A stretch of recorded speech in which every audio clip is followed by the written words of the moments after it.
I spent 27 years of my life in military service, rising to the rank of colonel before my retirement. I've led missions in 3 war zones, commanded units of over 500 soldiers, and received commendations that gathered dust in my attic. But nothing in my military career prepared me for the battle of my son's wedding day, or the choice I would make when I saw my place card at table 19, tucked behind a column in the farthest corner of the ballroom. The morning had started with such promise. I'd awakened at dawn, a habit from decades of military life that civilian retirement hadn't broken. My dress uniform still fit perfectly. I'd maintained my discipline about fitness even after leaving the service. The medals and ribbons told the story of my service: Bosnia, Iraq, Afghanistan, places where I'd led, lost friends, and somehow survived while younger men and women didn't. I was proud of that uniform, but my son Jason had made it clear he didn't want me wearing it. "It's not that kind of wedding, Mom," he'd said during one of our increasingly rare phone calls. "Elise's family is very traditional, very proper." The hesitation told me everything. My military career made his future in-laws uncomfortable. Too masculine, too intimidating for their daughter's special day. So instead, I wore a navy blue dress, understated and elegant. My only concession to my former life was a small pin, my unit's insignia, discreetly placed on my clutch. Some things you don't compromise on, even for your only child. The ceremony was beautiful. I'll give them that. The historic church in Charleston, with its soaring ceilings and stained glass windows, Elise looking like a vision in her designer gown as she walked down the aisle on her father's arm. Richard Harrington, successful investment banker, pillar of Charleston society, and now my son's father-in-law. He caught my eye briefly during the procession and gave the slightest nod, the barest acknowledgement of my existence. I had met the Harringtons only twice before the wedding, once at an awkward dinner when Jason had first brought Elise home to meet me, and again at the rehearsal dinner the night before. Both times the message had been clear. I wasn't what they had envisioned for their daughter's mother-in-law. A retired female colonel was an oddity to them, someone they weren't sure how to categorize in their carefully ordered world. Jason's mother is unique, I had overheard Catherine Harrington, Elise's mother, saying to a relative at the rehearsal dinner. She was in the military, if you can imagine. Never remarried after Jason's father passed. Such a shame. I had swallowed my pride then, for Jason's sake. He had worked so hard to fit into Elise's world, taking a job at her father's firm, adopting their manner of dress, their hobbies, their values. He was in love, and I understood transformation for the sake of love. After all, hadn't I transformed? Myself from a scared 19-year-old single mother to a military officer to give him a better life?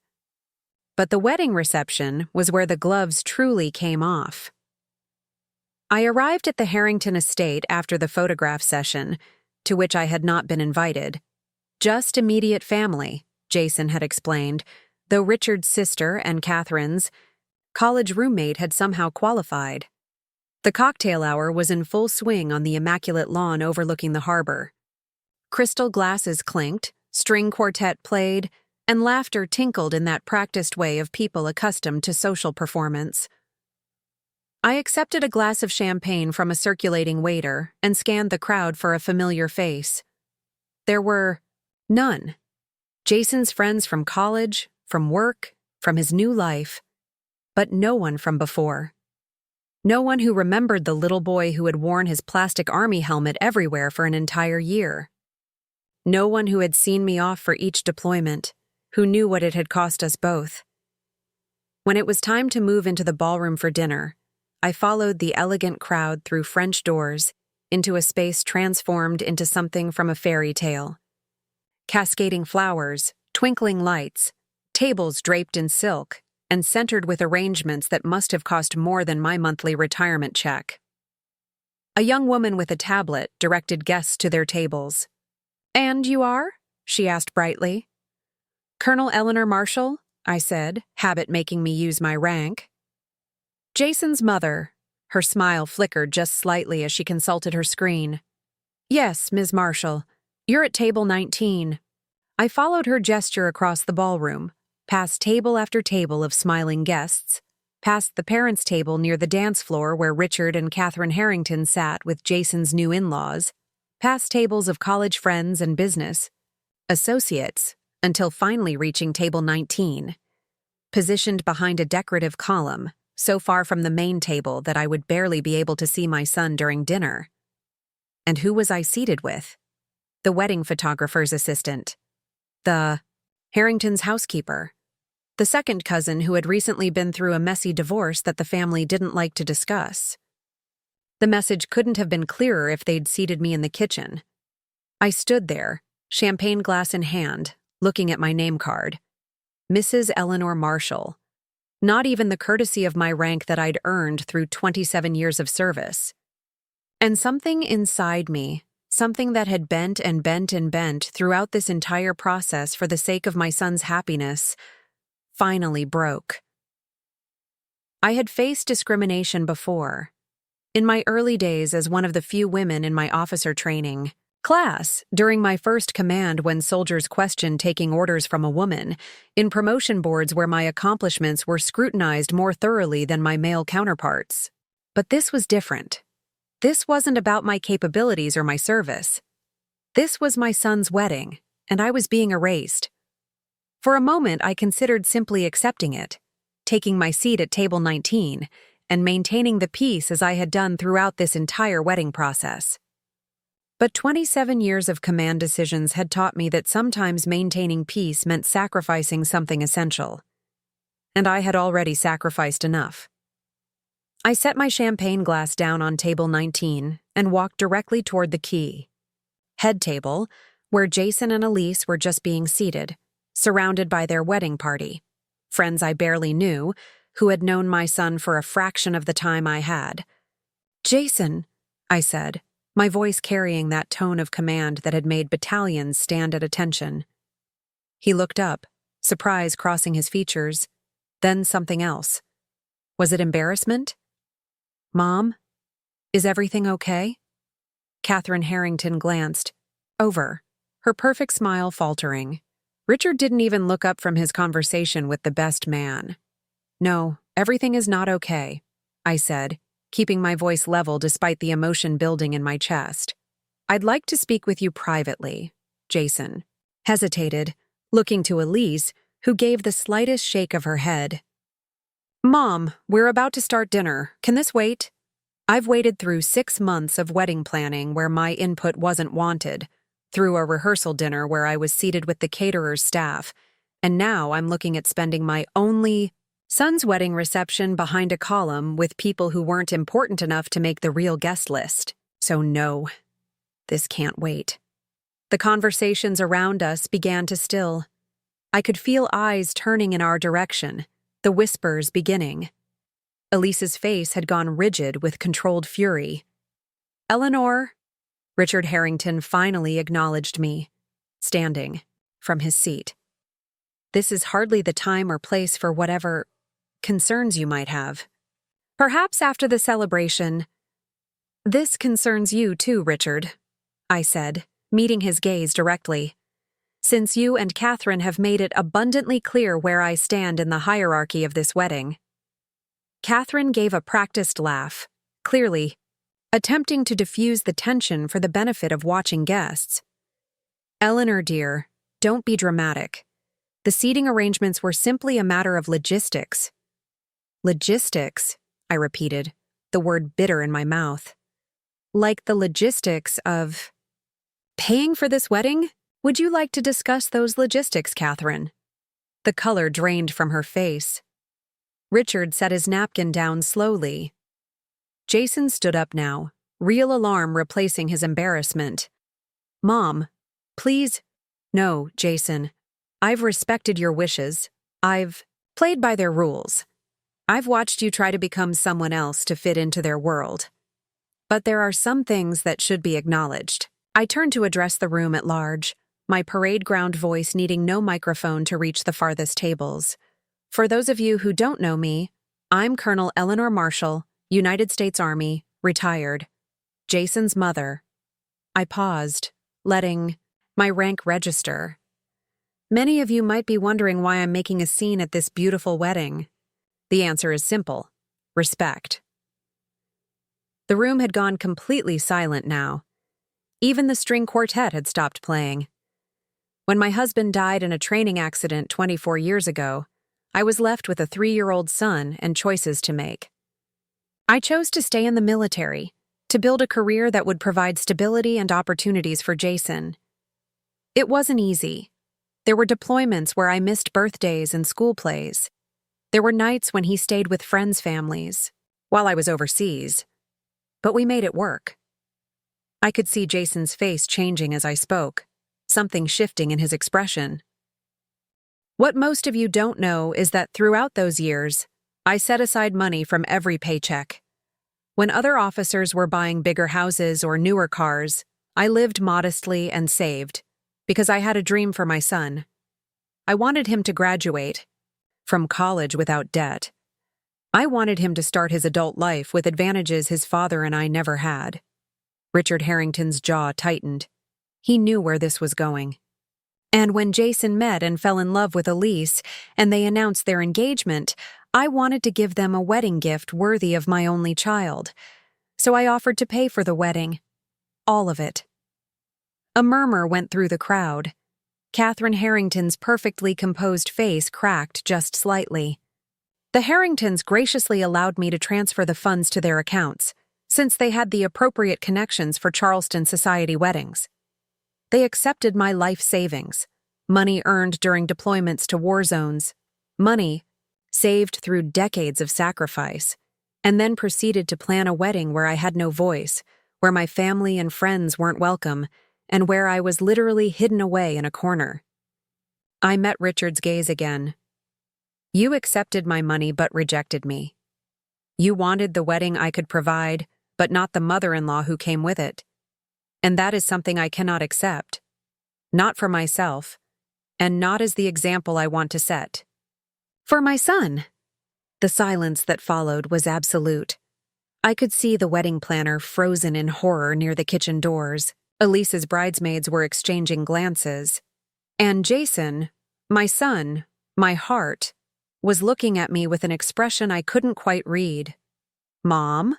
he said finally, his voice quiet but clear in the silent room. "What exactly are you saying?"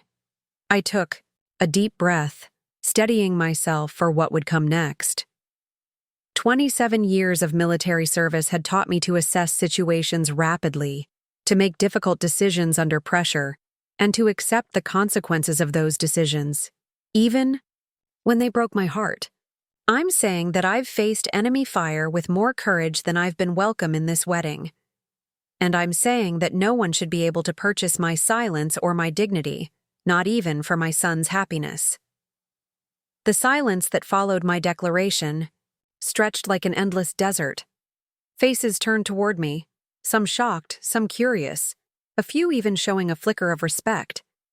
But the only face that truly mattered to me was my son's, and what I saw there was devastating: confusion, embarrassment, and something deeper that looked painfully like shame.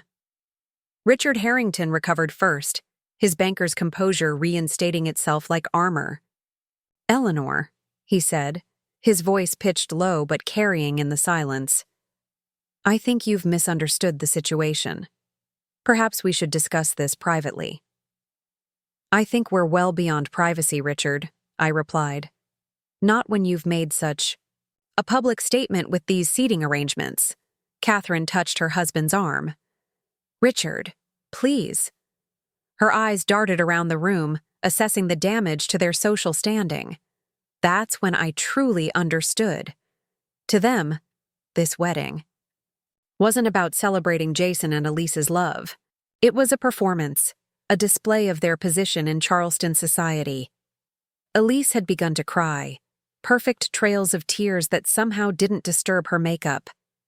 Jason moved to comfort her, but his eyes remained on me, wide with shock and growing anger. "Mom, how could you?" he finally said. Today of all days?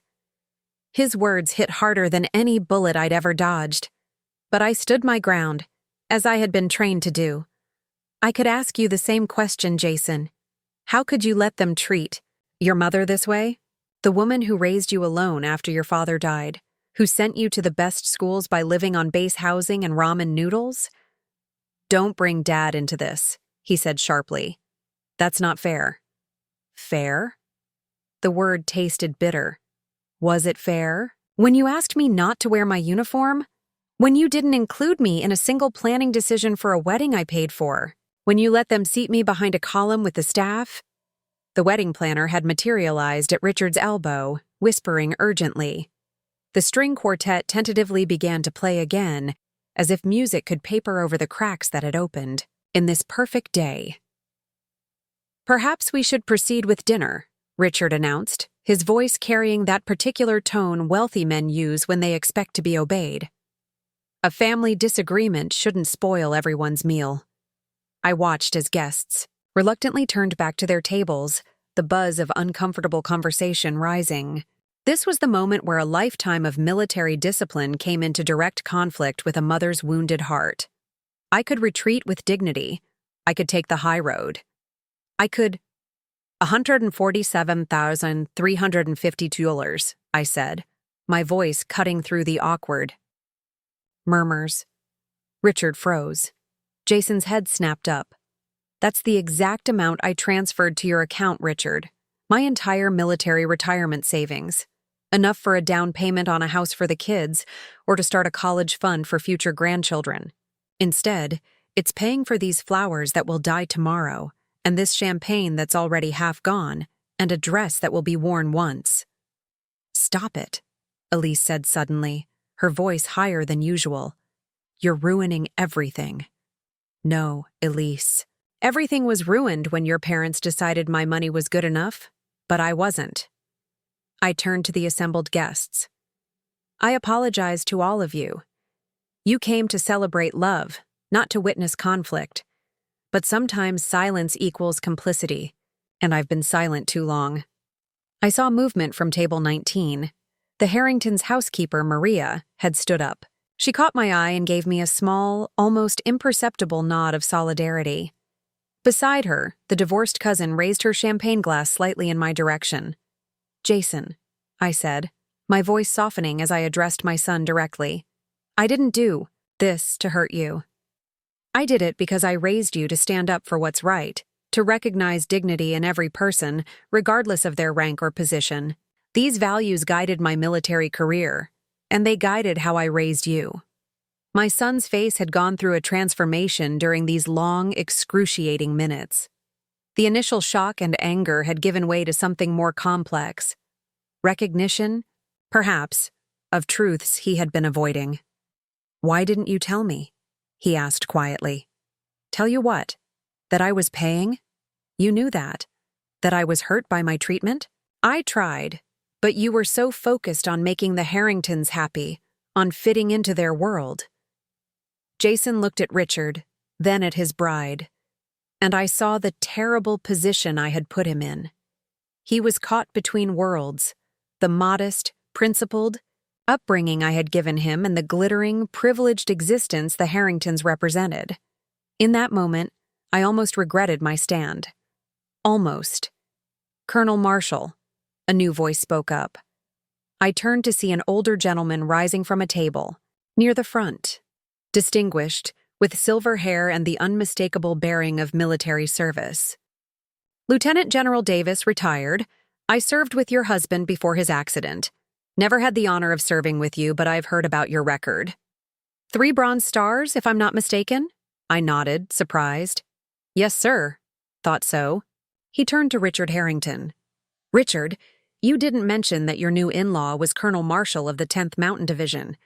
The one who led the rescue operation at Kandahar in 2009. Saved 27 civilians and 14 soldiers under heavy fire? Richard looked uncomfortable. The military connections of my daughter's mother-in-law didn't seem relevant to the wedding arrangements, David. General Davis raised an eyebrow. Not relevant? My God, man, she's a living legend in certain circles. And you've got her seated with the help? He shook his head in disbelief. A ripple went through the room. I hadn't expected this twist. That someone at this wedding would know of my service record, would recognize what I had accomplished in a career spent largely in the shadow of male counterparts. Mom, Jason said, and something had changed in his voice. Is that true, Kandahar?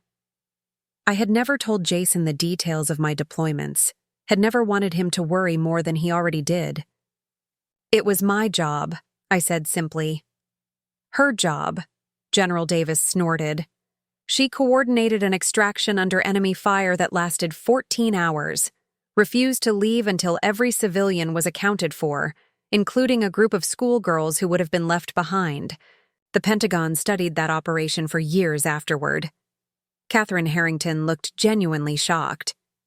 Eleanor, you never mentioned— Would it have made a difference, Catherine? I asked quietly. Would my military honors have outweighed my lack of social pedigree, my unfashionable career, my status as a single mother? The question hung in the air, uncomfortable in its directness. Catherine had the grace to look away. Jason had moved away from the head table, was walking toward me with a strange expression on his face. I braced myself, uncertain whether he was coming to escort me out or to reconcile.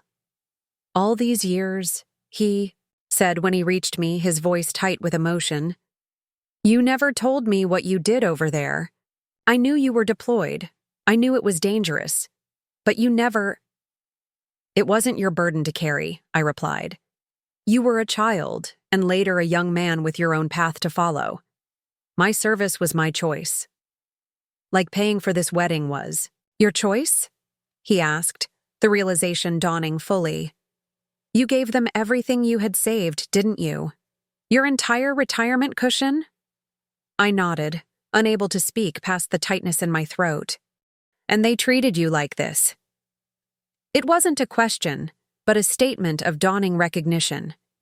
Jason turned to look at Richard and Catherine, at Elise who remained frozen at the head table, at the elaborate spectacle that my sacrifice had purchased. I didn't see it, he said, more to himself than to me. I was so caught up in proving I belonged in their world that I didn't see what it was costing you. Not just the money, but your dignity. From the corner of my eye, I could see Richard Harrington, approaching, his face set in lines of diplomatic damage control.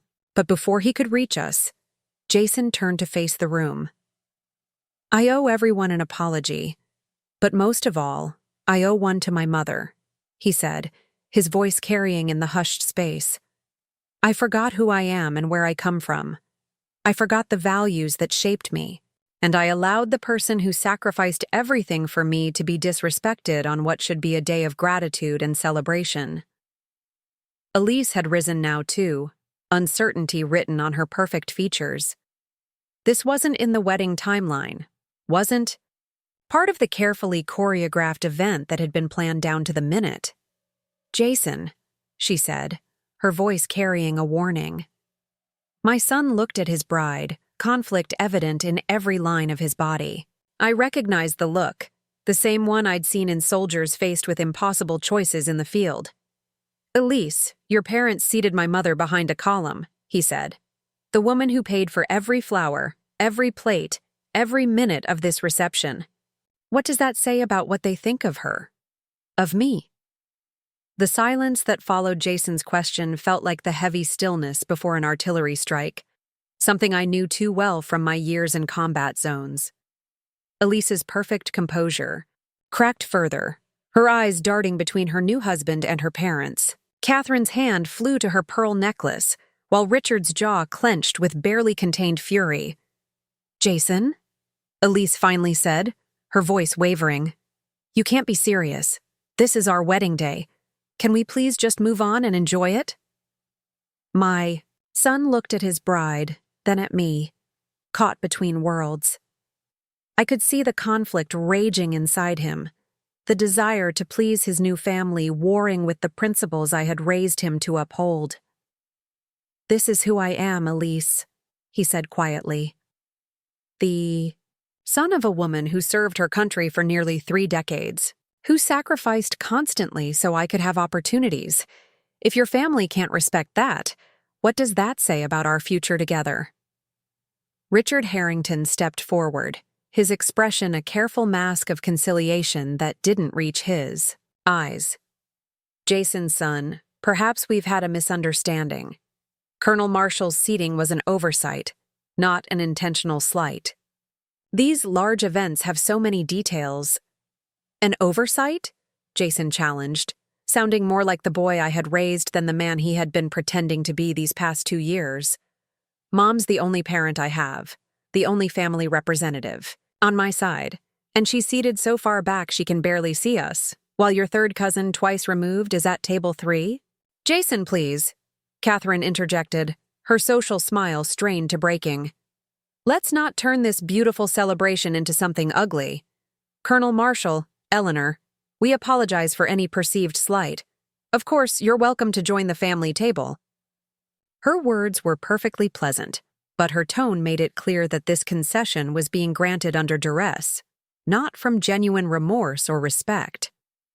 General Davis, who had remained standing, cleared his throat. If I might offer a suggestion, he said, with the authoritative tone of a man accustomed to being listened to. In military tradition, we honor those who have sacrificed. Colonel Marshall's contribution to this wedding represents significant sacrifice. Perhaps a more appropriate acknowledgement is in order. Richard shot a look at the general that would have withered a junior officer. David, with all due respect, this is a family matter. And Colonel Marshall is family, General Davis countered, smoothly. Jason's only family present, as I understand it. The wedding planner had appeared again, hovering anxiously. Perhaps we should proceed with dinner, she suggested desperately. The appetizers are— No, Jason said, his voice firm in a way I hadn't heard before. This needs to be addressed now. Mom, he turned to me. I am so sorry. I didn't know. I knew you were paying, but I didn't realize that it was everything I had. I finished for him. My anger had cooled now, replaced by a deep sadness that my son hadn't recognized what should have been obvious. Jason, I would give you everything I have gladly, but not at the cost of my dignity, not at the cost of the values I tried to instill in you. Elise had begun to cry in earnest now, her perfectly applied makeup finally succumbing to genuine emotion. How could you do this? She demanded, looking at me. How could you ruin the most important day of my life? Before I could respond, a new voice joined the conversation. Elise. It was Maria, the Harringtons' housekeeper, who had risen from table 19 and approached with quiet dignity that made her simple black dress seem more elegant than anything one might purchase at a boutique. Maria, not now, Catherine said sharply. Yes, now, Mrs. Harrington, Maria replied, her accent more pronounced with emotion. I have worked for your family for 17 years. I have watched Elise grow up. I love her like my own daughter. But this— She gestured to the elaborate room, to me standing alone, to the uncomfortable guests. This is not the Elise I helped raise. The Elise I know would never allow a mother to be treated this way. Elise stared at Maria, her expression shifting from anger to something more complex. You don't understand. I understand that you forgot your own grandmother was a cleaning woman before she married your grandfather, Maria said gently.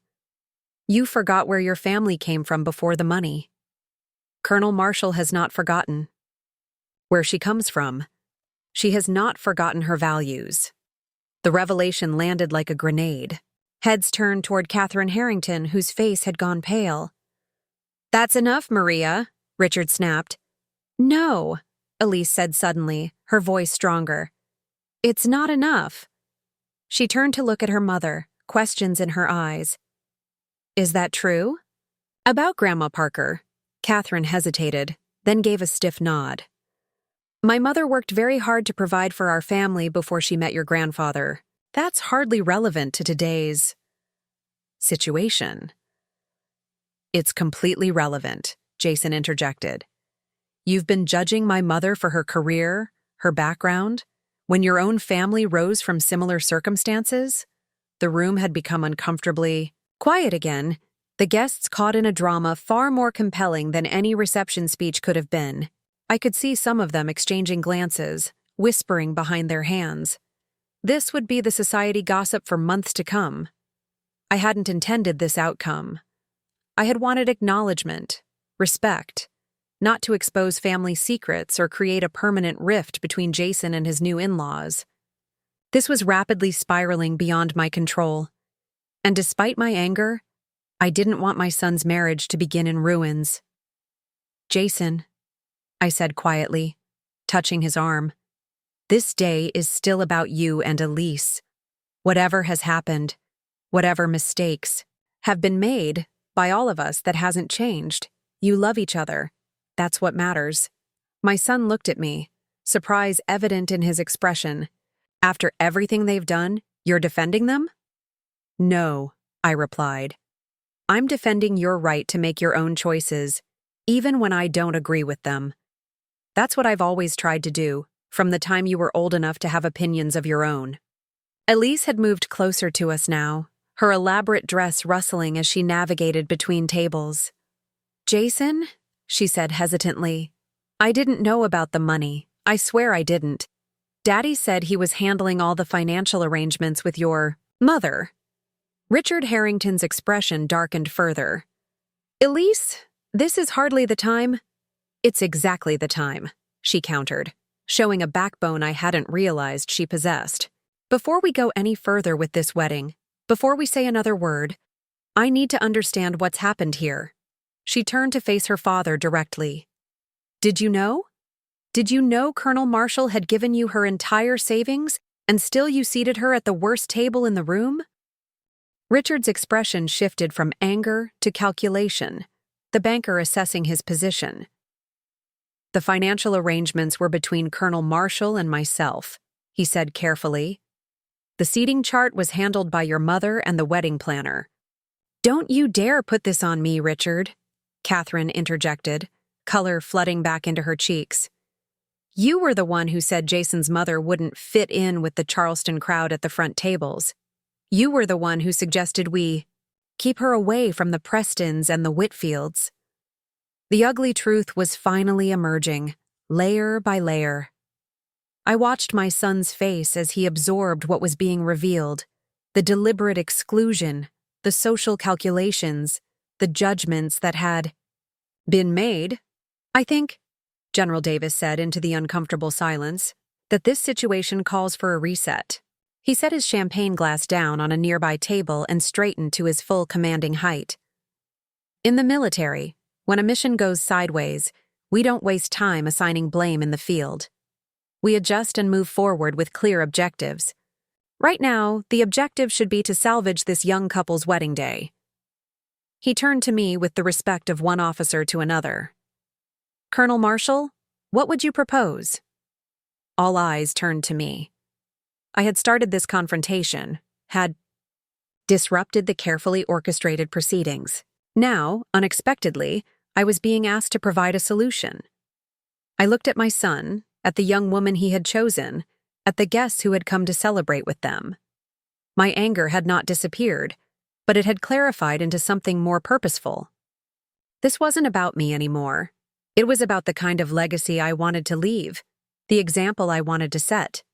I propose, I said slowly, that we acknowledge the truth, reset the tables so that no one is hidden away, and proceed with celebrating Jason and Elise's marriage. Not as Harringtons or Marshalls, but as one family going forward with all our imperfections and our potential.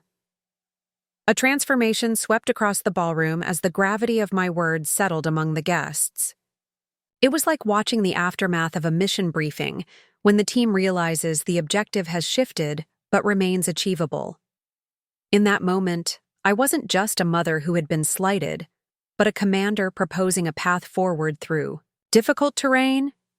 I think that's an excellent suggestion, General Davis said, providing immediate support with the practiced instinct of a senior officer backing a sound tactical decision. Richard Harrington looked as though he'd swallowed something unpleasant, but after a glance around the room at the watching guests, he gave a tight nod. Of course, Catherine, perhaps you and the wedding planner can adjust the seating arrangements. The wedding planner, a young woman whose careful plans for the evening had been thoroughly upended, squared her shoulders with admirable professionalism. We can certainly rearrange the head table to include Colonel Marshall. It will only take a few minutes. No, Jason said suddenly, his voice firm. Not just the head table. I want a complete reset. No one should be hidden away at this wedding. Not my mother, not Maria, not anyone. Elise looked at him with an expression I couldn't quite read. Surprise, certainly, but also something that might have been respect. She turned to the wedding planner. Melissa, can we rearrange everything? Mix the tables completely? But the place cards, the printed materials? Catherine began. Mom! Elise cut her off. This is our wedding, Jason's and mine, and if we want to mix the tables, that's what we'll do. She turned to the assembled guests. Everyone, please enjoy another glass of champagne. We're going to rearrange the seating to create a more integrated celebration. The buzz of conversation rose as guests processed this unexpected development. Richard pulled Elise aside, speaking urgently in her ear, but she shook her head firmly. Catherine stood frozen, her social algorithm failing to compute this deviation from carefully laid plans. The next 30 minutes unfolded with the organized chaos I recognized from military operations that had to adjust on the fly. Waitstaff was redirected, place cards collected and reshuffled, the head table expanded. I watched with a mixture of vindication and regret. Vindicated that my stand had forced change, but regretful that it had come to this in the first place. Jason approached me as tables were being rearranged. Mom, he said quietly, I should have seen what was happening. I should have stood up for you from the beginning. You were caught between worlds, I replied, understanding his position better than he might have realized. I know something about that. Being a woman in military leadership meant constantly navigating between different expectations, different standards. It's not easy to find your footing when the ground keeps shifting. But this was different, he insisted. This was about family, about loyalty. Yes, I agreed, which is why it hurt so much. But Jason, this moment isn't just about where I sit, at your wedding. It's about the kind of marriage you're beginning, the kind of family you're creating. Will it be one built on appearances and social calculations, or on genuine respect and honesty? He looked over at Elise, who was directing the rearrangement with surprising authority, and something softened in his expression. I think we're figuring that out right now. The revised seating plan placed me at the expanded head table between Jason and General Davis, with the Harringtons across from us. Maria was moved to a table with other longtime family connections, including Elise's childhood nanny and her first piano teacher, people who had shaped her life in meaningful ways, but had initially been relegated to the periphery. As guests found their new places, Catherine Harrington leaned across the table toward me, her voice pitched low. I hope you're satisfied, Eleanor. You've certainly made your point at my daughter's expense. Not at her expense, Catherine, I replied calmly. If anything, I think Elise has discovered something important about herself tonight, that she has the courage to stand up for what's right, even when it's uncomfortable. That's a quality that will serve her well in life and in marriage. Catherine's mouth tightened, but before she could respond, the catering manager approached to indicate that dinner was finally ready to be served. The various dramas had delayed the meal by nearly an hour, but as the first course appeared, the atmosphere began to shift from tension to a more complex energy, part discomfort, part curiosity, part genuine engagement as people found themselves seated beside unexpected companions. General Davis turned to me as we were served. Kandahar wasn't your only remarkable operation, he said conversationally. though loud enough to be heard by those around us. "I've followed your career with interest, Colonel. The extraction in Helmand Province in 2013 was particularly noteworthy." "You're familiar with that mission, sir?" I asked, surprised. "Indeed. It's taught at the War College now as a case study in adaptive leadership under extreme conditions." 14 hours of sustained contact while evacuating a medical facility. No casualties under your command, despite being significantly outgunned. Richard Harrington was listening now, his expression difficult to read. "You never mentioned these accomplishments, Eleanor." "They weren't relevant to wedding planning, Richard," I replied evenly, "just as your banking achievements weren't something we discussed in detail." "But surely," he began, then stopped himself, reconsidering. "Perhaps we should have taken more time to learn about each other's backgrounds, given that our children have chosen to build a life together." It wasn't quite an apology, but from a man like Richard Harrington, it represented a significant concession. I inclined my head slightly in acknowledgement. As dinner progressed, I found myself drawn into conversations about my military service, not just with General Davis, but with other guests who, it turned out, had connections to the armed forces I hadn't been aware of. A cousin of Elise's had served as a Navy corpsman. One of Richard's business partners had a daughter currently deployed with the Air Force. Connections emerged that had been invisible in the careful social stratification of the original seating plan. By the time the main course was cleared, something remarkable was happening across the ballroom. Genuine conversations had replaced the performative social interactions that typically characterize such events. The unexpected disruption had broken through the veneer of perfection, creating space for something more authentic to emerge. The father-daughter dance was announced, and Richard led Elise onto the dance floor. I watched them move together, thinking about all the deployments that had meant missing Jason's school dances, his sports events, those ordinary moments of parenthood sacrificed to duty. There had been so many times I'd questioned my choice to remain in the military after James died, wondered if I was doing right by our son. "You should be proud," General Davis said beside me, following my gaze. "Not just of your military record, but of your son. It takes courage to stand up for what's right, especially when it means challenging people you want to impress. He learned that from you."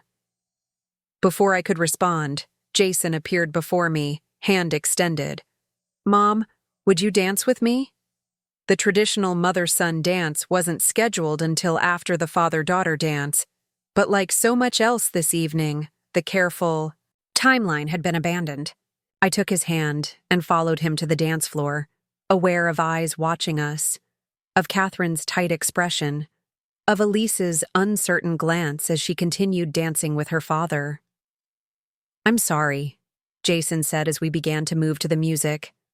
"Not just for tonight, but for the past 2 years. I got so caught up in trying to fit into Elise's world that I started to lose sight of where I came from, of who I am."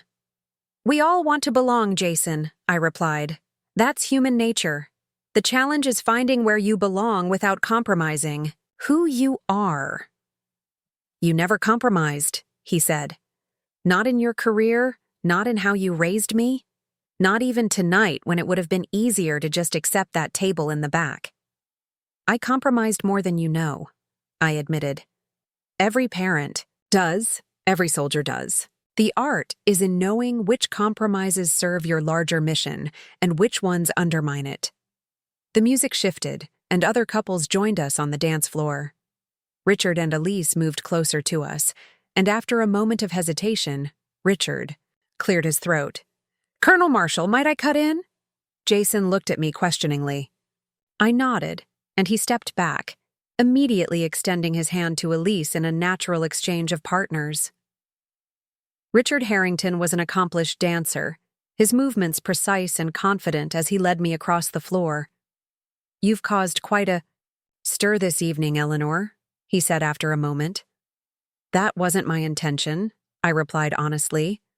But neither was accepting disrespect, not for me, and not as the example I want to set for my son.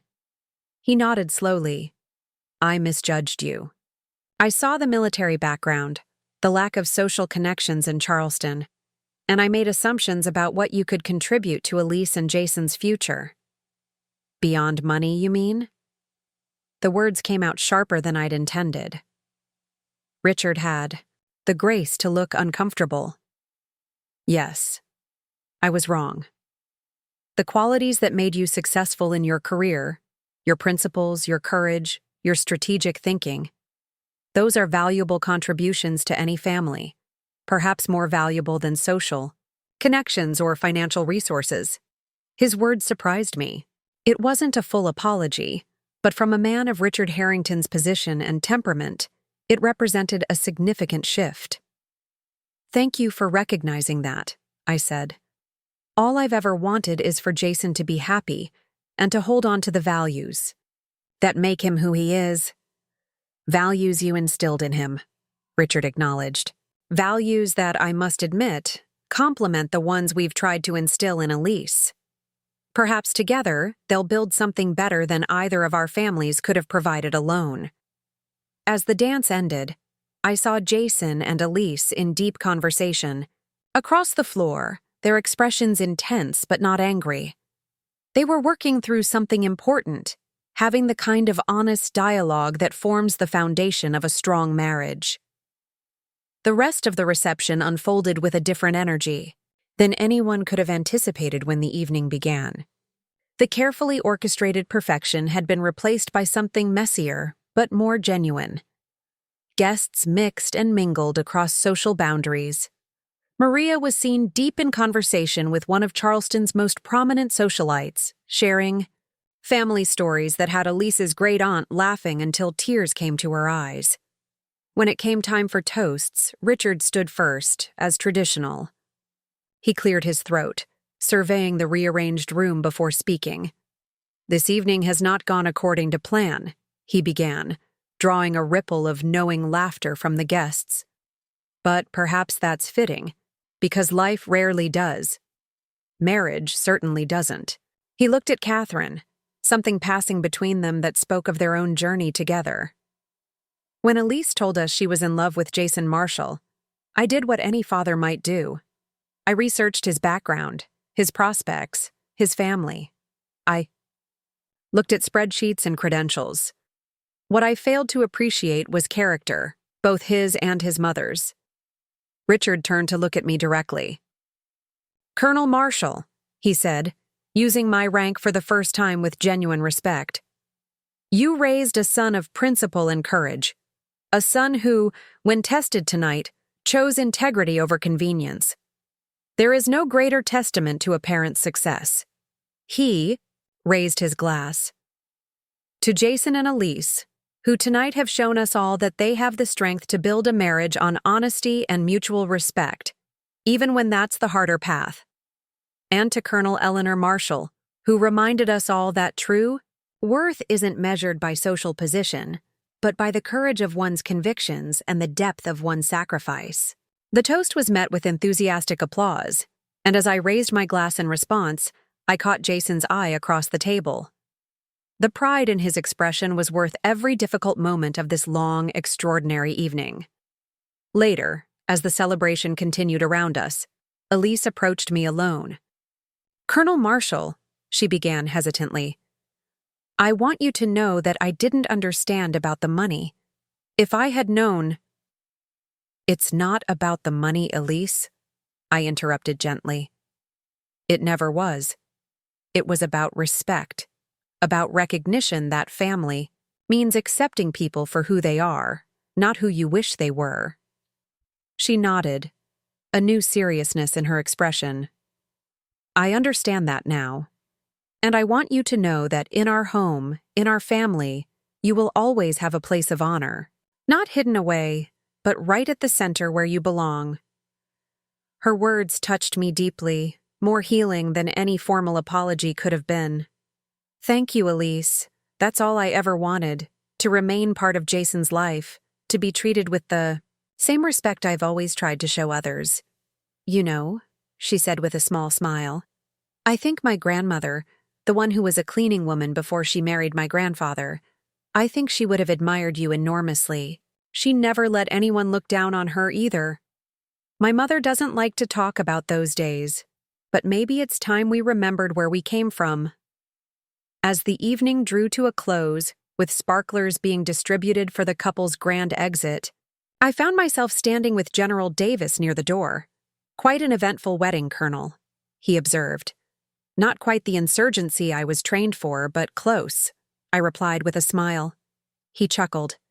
"The best commanders I've known have always understood that true authority comes from moral courage, not rank or position. You demonstrated that tonight as clearly as you did in Kandahar or Helmand. Some battles are fought in combat zones, others in ballrooms, but the principles remain the same."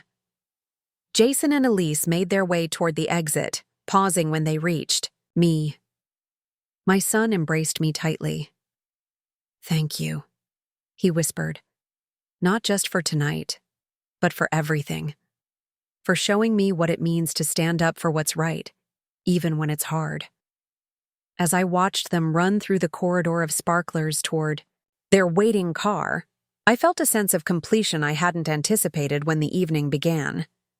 I had come to this wedding prepared for exclusion, for being marginalized in my son's new life. Instead, through conflict and resolution, I had found a new place, not pushed to the periphery, but woven more securely into the fabric of his future. The financial cost remained significant. $147,350 was still gone from my retirement savings, spent on flowers and champagne and a single evening of celebration. But something more valuable had emerged from that investment: a reset of expectations, a rebalancing of respect, and a reminder to my son of the values that had shaped him long before the Harringtons entered his life. The morning after Jason and Elise's wedding dawned with the peculiar clarity that often follows moments of great tension. I woke early out of habit, my body still attuned to the rhythms established during decades of military service. The hotel room was quiet, sunlight filtering through the curtains to cast golden patterns across the carpet. For a moment I simply lay there, processing the events of the previous evening. The confrontation, the revelations, the unexpected shift in dynamics that had transformed a social disaster into something more complex and ultimately more meaningful than a perfectly executed society wedding. My phone buzzed on the nightstand. A text from Jason. "Breakfast at the farewell brunch? 9:30 at the hotel restaurant. Elise and I want you there." The farewell brunch had been on the wedding schedule, a final gathering for out-of-town guests before everyone departed. I hadn't been certain of my own plans, had considered skipping it in favor of an early flight back to Virginia. After the drama of the reception, part of me wanted to retreat, to give everyone space to process what had happened. But that text changed things. "I'll be there," I replied. As I dressed in my last clean outfit, a simple navy pantsuit that had served me well through countless military functions and civilian transitions, I contemplated the path that had brought me to this moment, the 27 years of service that had defined so much of my identity.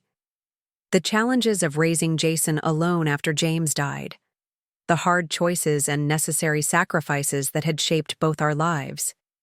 The hotel restaurant had been transformed overnight from its usual configuration into a space for the wedding brunch. Tables were adorned with smaller versions of the previous night's floral arrangements.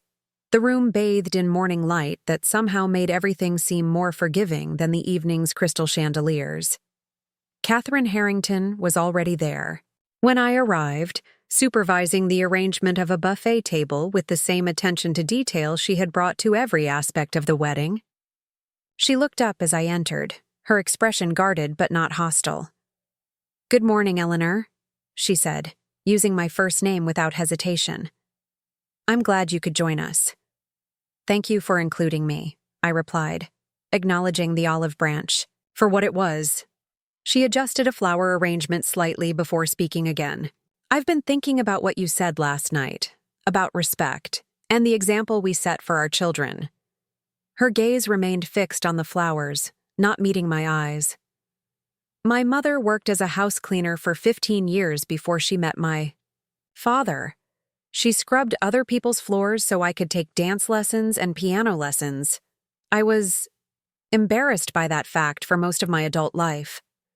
The admission clearly cost her something. Catherine Harrington was not a woman accustomed to revealing vulnerabilities. "Why are you telling me this?" I asked. "Because I recognized something in you last night," she said, finally looking at me directly. The same determination my mother had, the refusal to be diminished or dismissed. I should have respected that quality rather than seeing it as a threat to the world I've constructed. Before I could respond, Richard approached, already dressed in golf attire for his afternoon plans. "Ah, Colonel Marshall. I'm glad you could join us this morning."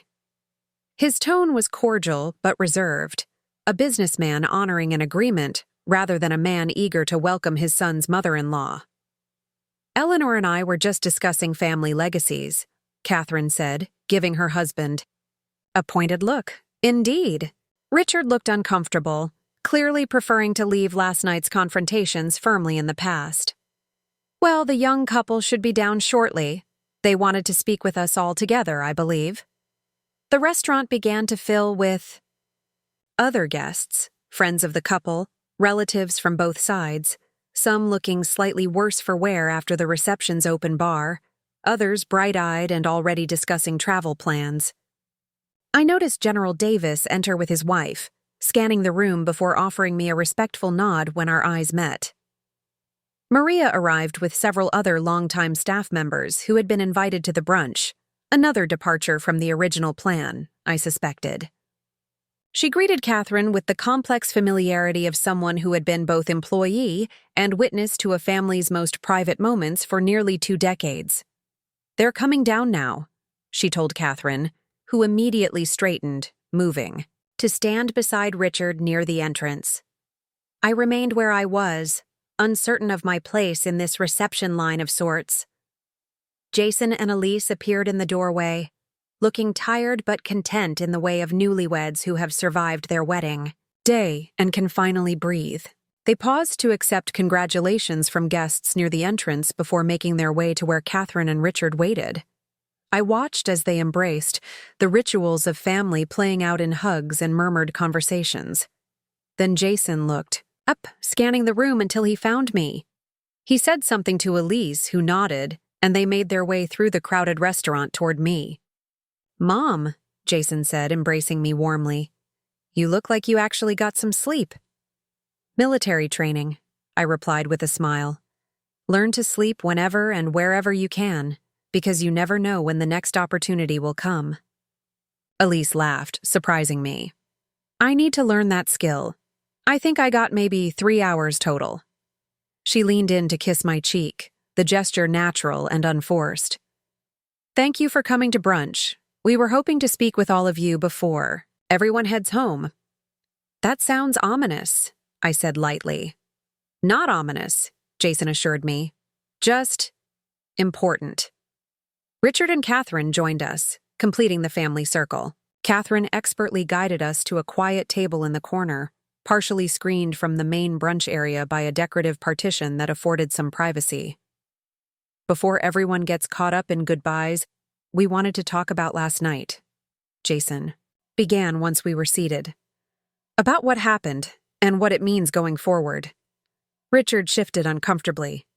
"Son, perhaps this isn't the time—" "It's exactly the time, Dad," Elise interrupted gently, using the paternal address that seemed to soften Richard's expression instantly. "Before we leave for our honeymoon, before everyone goes back to their regular lives and starts pretending last night was just a minor hiccup." Catherine looked at her daughter with a mixture of concern and something like pride. "What is it you want to say, Elise?" "First, an apology," Elise said, looking directly at me. "Colonel Marshall, Eleanor, what happened with the seating arrangements was wrong. It was disrespectful not just to you as Jason's mother, but to you as a person who deserves recognition for your service and your sacrifice." "I appreciate that," I said simply. There was more to be said, but this wasn't the moment for rehashing grievances. "Second, Jason continued, taking Elise's hand. We've made some decisions about our future that we want you all to know about.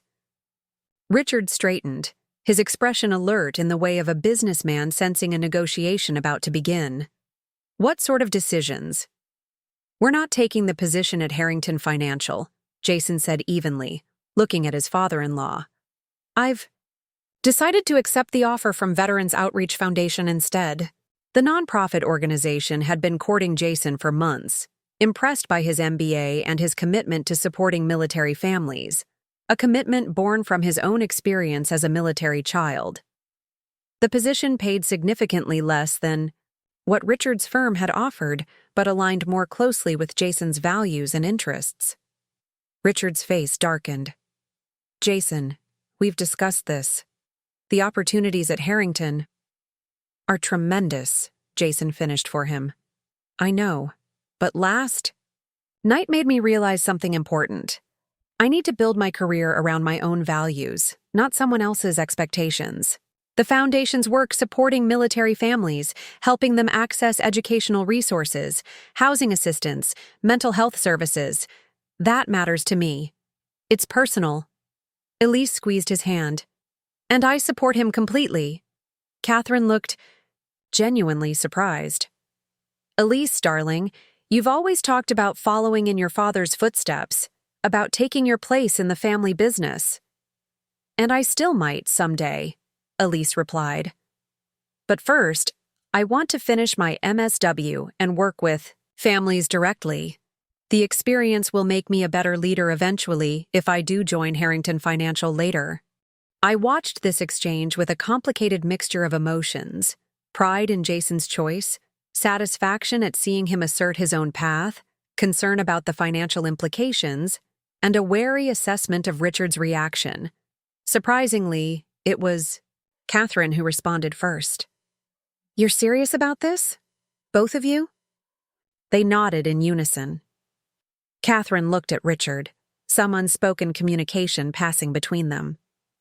Well, she said finally, I can't say it's what we expected, but perhaps it shouldn't surprise us. You've always had a strong sense of purpose. Elise, even as a child, Richard's expression remained troubled. The foundation position, it's a significant reduction in income potential. With the housing market in Charleston, your student loans, we've worked it all out, Jason said. We're going to take the apartment over my old college friend's garage for the first year. It's small but affordable, and close to both our workplaces. The garage apartment? Catherine echoed, clearly horrified. But we've already put a deposit on the condo in the historic district. We know, Elise said gently, and we appreciate that. But we want to do this on our own terms. Start our marriage without financial dependence. We'll figure it out together. I found myself unexpectedly moved by their determination. This was not the entitled young couple of the previous evening, concerned with appearances and social standing, but two adults making conscious choices about the life they wanted to build together. There's one more thing, Jason said, looking directly at me. Mom, we know about the wedding money, all of it, and we've decided that we can't accept it as a gift. My heart sank. Despite the confrontation, despite the revelations, I had never intended to revoke my financial contribution to their wedding. Jason, that was my gift to you. I wanted you to have a beautiful celebration. And we did, he assured me. But knowing what it cost you, not just financially, but emotionally, we can't keep that money in good conscience. What are you saying? Richard asked, looking between them. Elise reached into her purse and withdrew an envelope, placing it on the table. We've already spoken to the bank this morning. This is a promissory note for the full amount, $147,352. We're going to repay it, every cent. I stared at the envelope. That's not necessary. I never expected. It's not about expectations, Jason said firmly. It's about doing what's right. We've set up a monthly payment plan. It will take time, probably years, but we're committed to this. The gravity of their decision struck me forcefully. They were choosing a more difficult path financially, forgoing comfort and convenience for the sake of independence and principles. It was exactly the kind of choice I had made throughout my military career and as a single mother. "You really don't have to do this," I said, emotion making my voice rougher than usual. "Yes, we do," Elise replied with surprising firmness. "My parents raised me to honor my obligations and to make right when I've been part of something wrong. I was wrong to go along with the wedding plans without ensuring you were treated with the respect you deserve. This is part of making that right." Catherine looked at her daughter with an expression I couldn't quite interpret, perhaps seeing her in a new light, recognizing the steel beneath the polished exterior. "Richard," she said quietly, "I think we should match their repayment." "Dollar for dollar." Richard blinked in surprise. "Catherine, it's the right thing to do," she insisted. "Eleanor gave everything she had saved to provide our daughter with the wedding of her dreams. The least we can do is ensure that sacrifice doesn't compromise her future security." The offer was unexpected, a genuine attempt at restitution rather than a social gesture. I considered it carefully, aware of the complex dynamics at play. Accepting would create a different kind of bond between our families, one based on mutual recognition rather than social hierarchy. "I appreciate the offer," I said finally. "But I think this should be Jason and Elise's commitment to fulfill. It's part of their journey together, establishing their values as a couple." Jason looked at me with understanding. "You're sure, Mom? It would make things easier financially." "The most meaningful paths are rarely the easiest," I replied, echoing words I had said to him many times throughout his childhood. "You've made a thoughtful choice here. I respect it, and I'll honor it by accepting the terms you've proposed." Richard seemed both relieved and slightly perplexed by my refusal of his wife's offer. "Well, if you change your mind—" "She won't," Jason said with certainty. "Once my mother makes a decision based on principle, it's pretty much set in stone.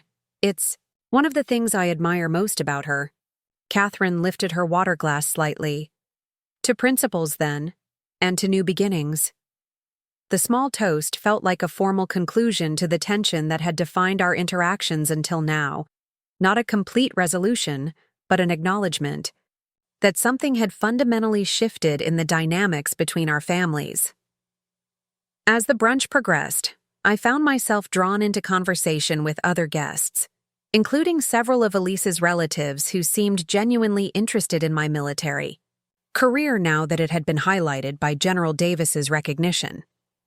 The awkwardness of the previous evening had not disappeared entirely, but it had been transformed into something more nuanced, a collective acknowledgement that beneath the polished veneer of social occasions lie complicated human realities. Maria approached as I was finishing my coffee, her manner respectful but direct. "Colonel Marshall," she said quietly, "I wanted to thank you for last night."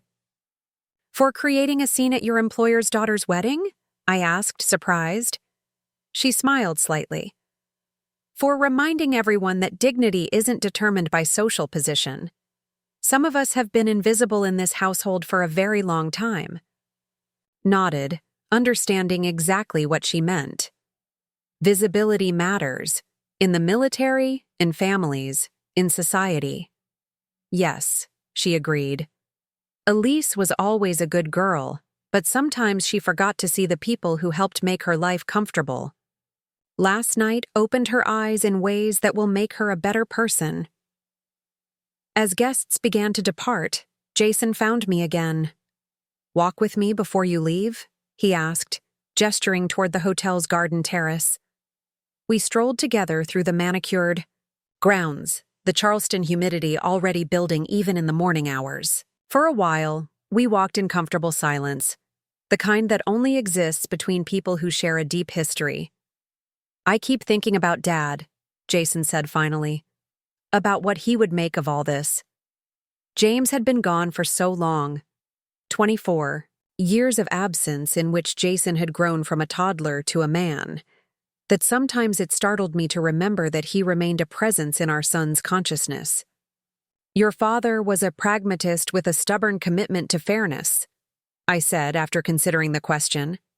"He would have hated the social drama, but he would have stood by us through it." "Like you stood by me," Jason said quietly.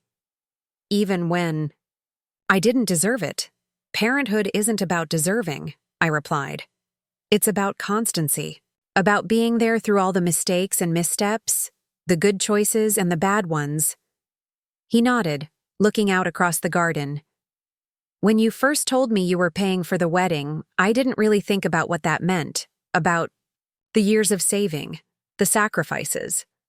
I just saw it as, I don't know, something parents do for their kids."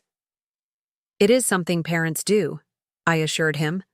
"But last night was about more than money. It was about recognition, about respect. The things that can't be purchased at any price." "I understand that now," he said. "And I'm sorry it took a public confrontation for me to see it clearly."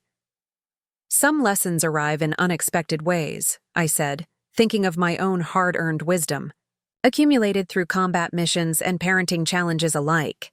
The important thing is that we learn from them. We had reached a small fountain at the garden's center, water cascading gently over carved stone. Jason turned to face me directly. "Thank you," he said simply. "For my childhood, for my education, for showing me what courage looks like, even when it's uncomfortable, for not letting me forget where I come from, even when I was trying my hardest to become someone else." The words touched something deep within me, a place of uncertainty that had existed since those early days of single parenthood, when I had questioned constantly whether my choices were serving or harming my son.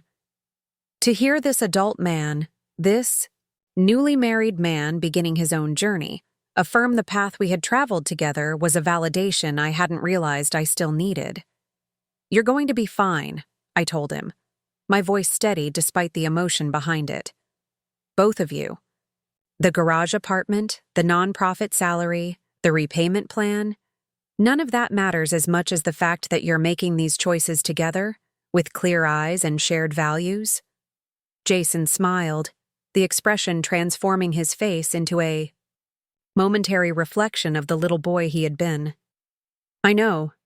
And some of those values, the important ones, I got from you."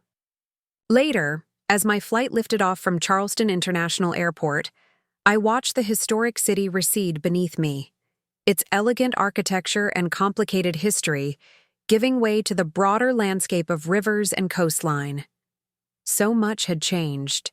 In the span of 24 hours, relationships reconfigured, expectations upended, new understandings forged in the crucible of conflict and resolution.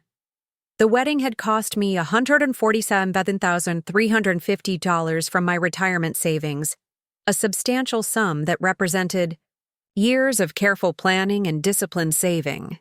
But as I settled back in my seat, watching the clouds gather below, I realized I had gained something perhaps more valuable: the certainty that the values I had lived by and tried to instill in my son had taken root deeply enough to weather even the most challenging circumstances. I had been seated at the back of my son's wedding, hidden away from view like an uncomfortable family secret.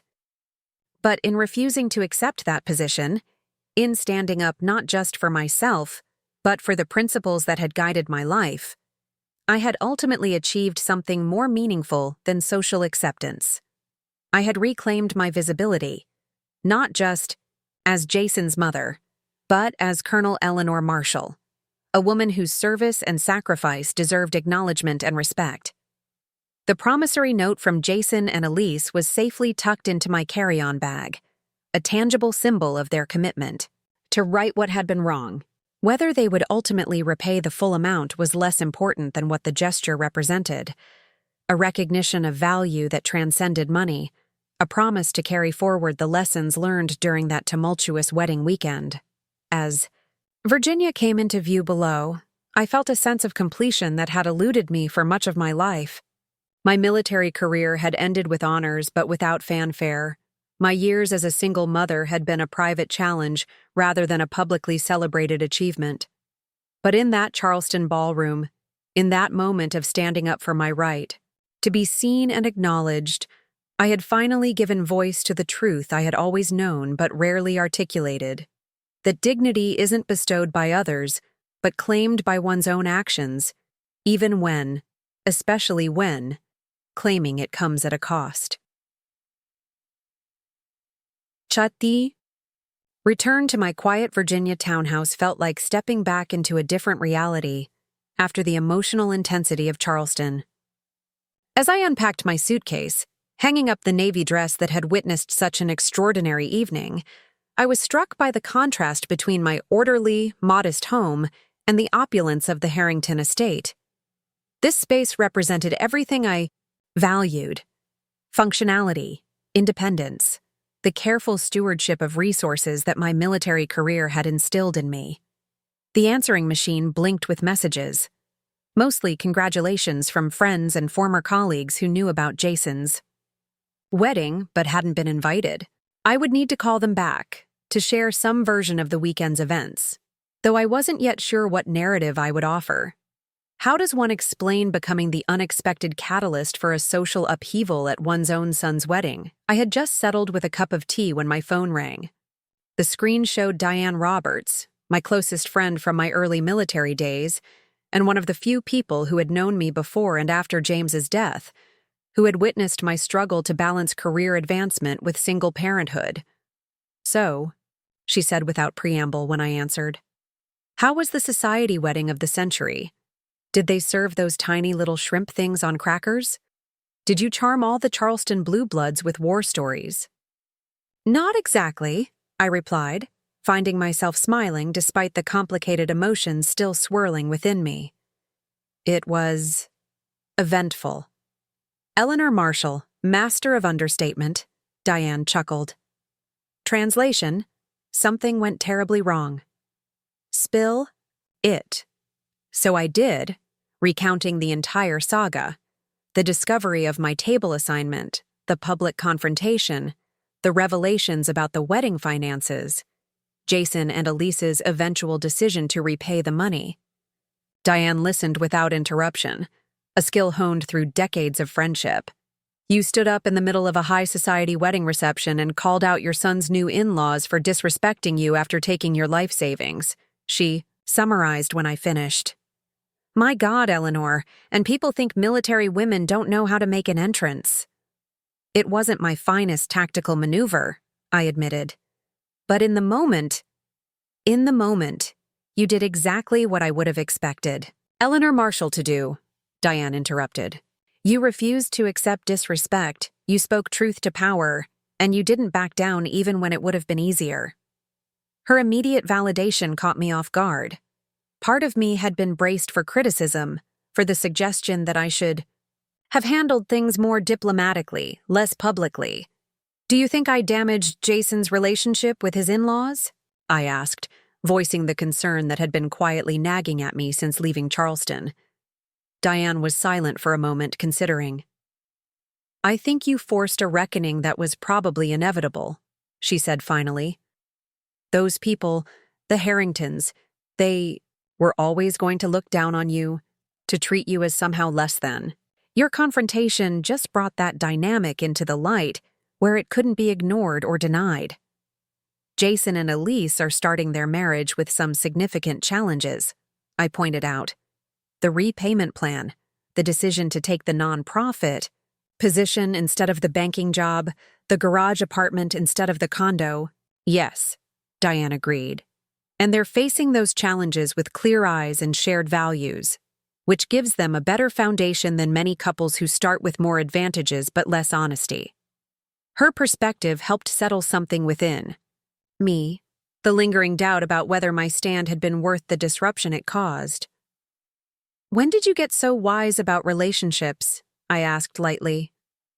"I seem to remember you swearing off marriage after Colonel Davidson in 2004. 3 divorces will teach you a thing or two about what makes relationships work," she replied dryly. "Speaking of which, that General Davis who recognized you at the wedding, single? Married for 40 years, I laughed, and 10 years my senior. Pity. Well, when you're ready to rejoin the world of the romantically active, let me know. My nephew works with several very distinguished veterans who would appreciate a woman who knows how to command a room. The conversation shifted to lighter topics. Diane's recent promotion at the defense contractor where she'd worked since retirement, her daughter's college graduation, mutual friends from our early service days. By the time we hung up, I felt more grounded. The wedding confrontation settling into perspective as one significant moment in a life filled with difficult choices and necessary stands. The following weeks brought a gradual return to my usual routines, volunteer work at the Veterans Center, consulting projects that kept my military expertise relevant and my days structured, the garden that had become an unexpected source of peace in retirement. But there were changes too. Ripples from Charleston that continued to reshape my relationship with Jason, and, by extension, with Elise and her family. Jason called more frequently than he had in the years since college, our conversations deeper and more honest. He and Elise had returned from their honeymoon, scaled back from 2 weeks in Europe to 1 week in Puerto Rico, their first financial adjustment, and moved into the garage apartment, which he described with good-humored acceptance of its limitations. The shower has exactly 2 temperatures, freezing and scalding, he told me during one call. And the refrigerator sounds like it's harboring a small aircraft engine. But it's ours, you know. We're making it work on our own terms. The pride in his voice was unmistakable, not the brittle, status-conscious pride I'd heard when he first started dating Elise, but something more substantial. Pride in independence, in shared purpose, in facing challenges together. "How are things with the Harringtons?" I asked, the question I'd been hesitant to raise directly. Jason was quiet for a moment. "Complicated," he finally said. "Richard is adjusting to the idea that I'm not joining the firm. He alternates between trying to change my mind and pretending he fully supports my philanthropic phase, as he calls it. And Catherine? Actually, she's been surprisingly supportive," he said, genuine surprise coloring his tone. "She started volunteering at a women's shelter near their house. Apparently, something about the wedding weekend made her reconsider some of her priorities." I absorbed this information, thinking about Catherine's revelation regarding her mother's history as a house cleaner, the careful construction of her social identity, the possibility that beneath the polished exterior lay a more complex person than I had recognized.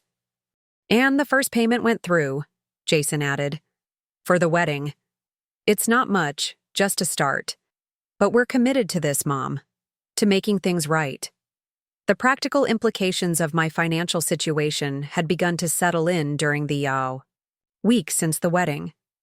The loss of my retirement savings meant significant adjustments to my own plans.